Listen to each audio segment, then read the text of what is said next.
আসলে আমাদের আজকের ব্রাজিল এবং আর্জেন্টিনা যে প্রীতি ফুটবল ম্যাচ জেলা ছাত্রদলের উদ্যোগে, আর এই ফুটবল ম্যাচের মাধ্যমে আমরা তরুণ সমাজ এবং ছাত্র সমাজকে একটি মেসেজ দিতে চাই যে আমরা মাদককে না বলি, আমরা পড়াশোনার পাশাপাশি আমরা সবসময় আমরা খেলাধুলার দিকে আমরা মনোযোগী হব।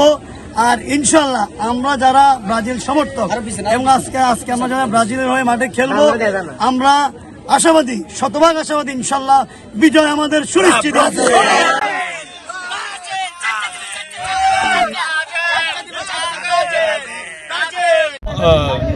চ্যাম্পিয়ন হবে, আর আমরা ব্রাজিলকে আমাদের প্রতিপক্ষ মনে করি না। এটা আমরা খেলার মাঠে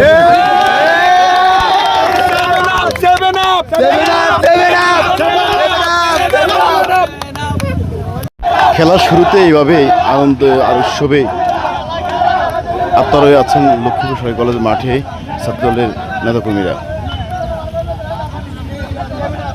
জেলা ছাত্র আহ্বায়ক আবুল কাদের সৌরভ হচ্ছেন ব্রাজিল সমর্থক, আর হচ্ছেন জেলা ছাত্রের সদস্য সচিব হাসিবুর রহমান অবি, তিনি হচ্ছেন সদস্য সচিব, তিনি আর্জেন্টিনা। অর্থাৎ দুজনে বিপক্ষে খেলতেছেন।